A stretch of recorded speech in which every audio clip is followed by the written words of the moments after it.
Lord of the Mysteries. Chapter 598. Windfall. In a corner of the Amiris Leaf Bar, Eland found a man wearing a coffee-colored jacket, patted him on the shoulder, and laughed. "Why aren't you drinking Lanty-proof?" The man was in his 30s, having a rather common face. It was obvious that he had lone blood running through his veins. He had brown hair and eyes, with a somewhat high nose bridge. His tipsy appearance instantly vanished as his eyes turned sharp. He swept a glance at Eland and Klein before his eyes turned turbid again.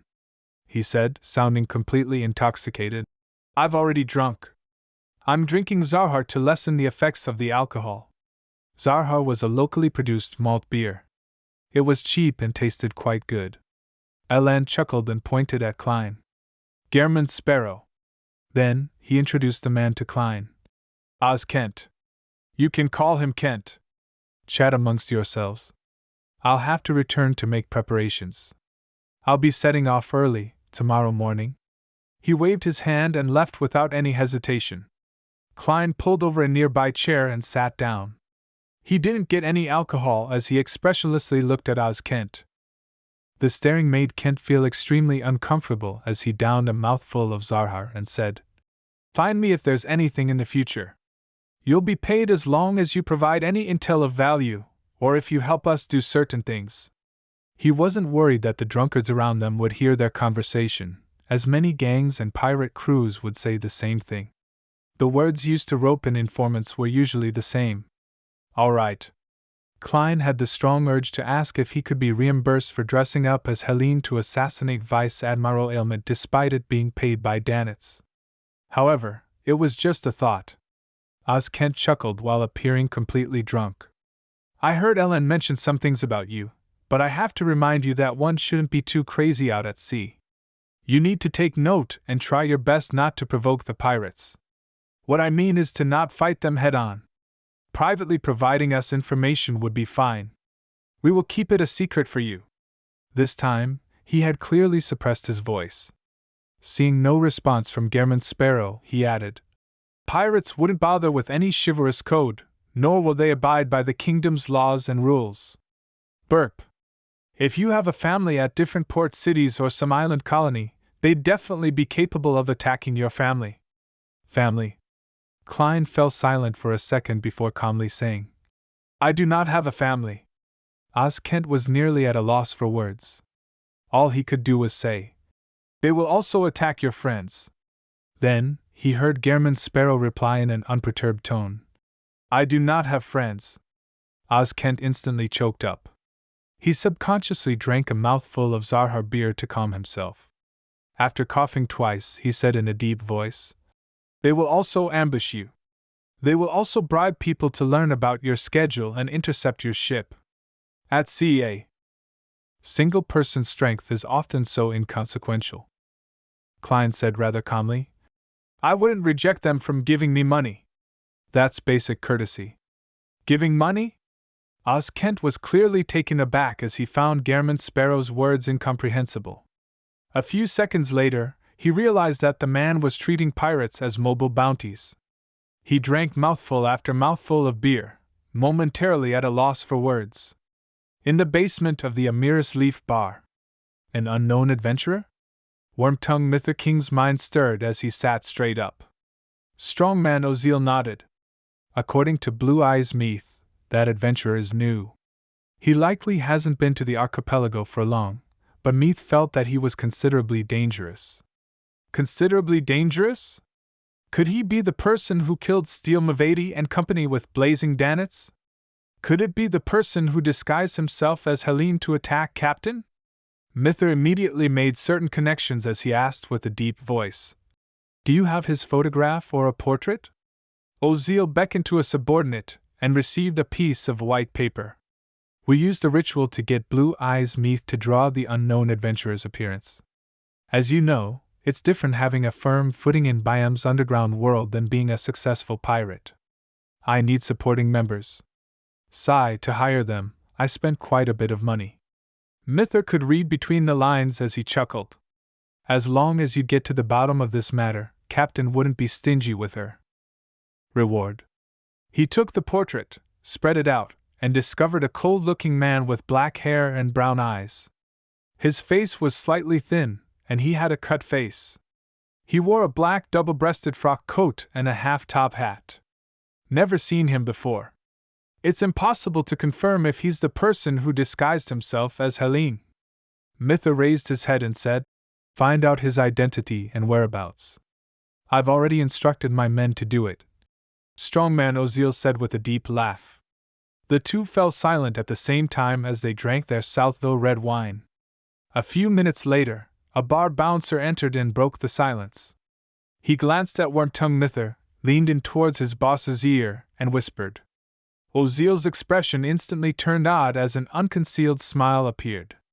He put down the wine glass and said after pausing, "That unknown adventurer has been found." "Where is he?" Mither asked. Oziel pointed upstairs. "At this very bar." Mither looked up at the ceiling and remained silent for a few seconds. "I'll go up to verify."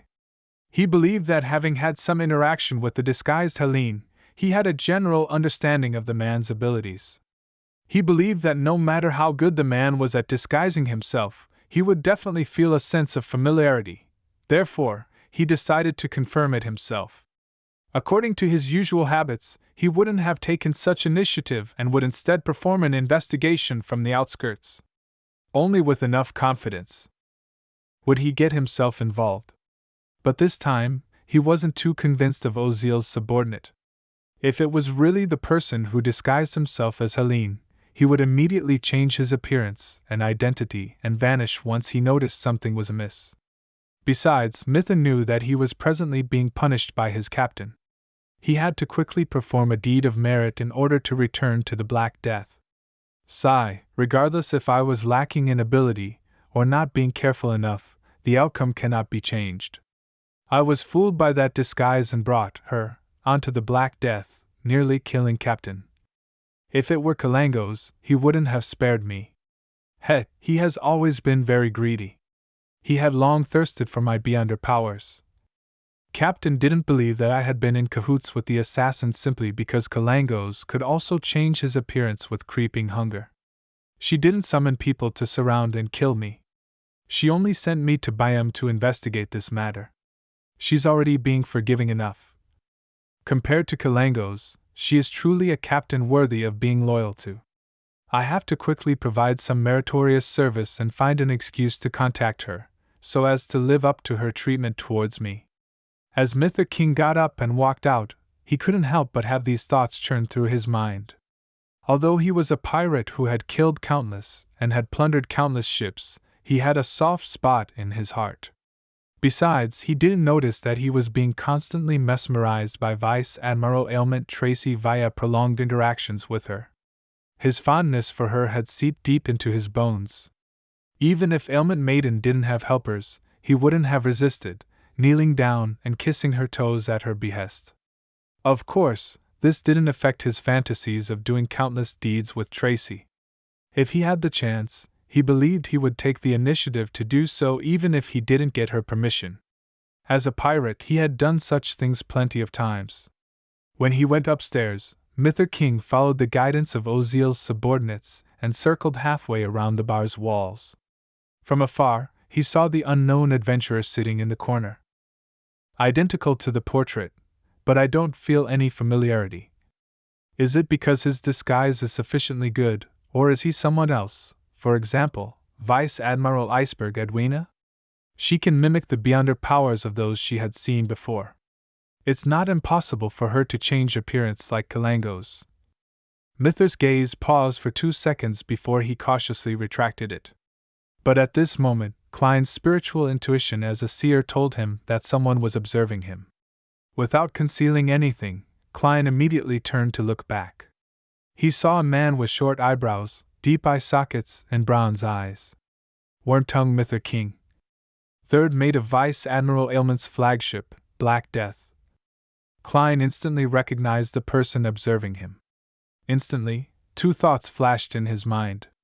One of them was, 5,400 pound bounty. The other was, why is he observing me?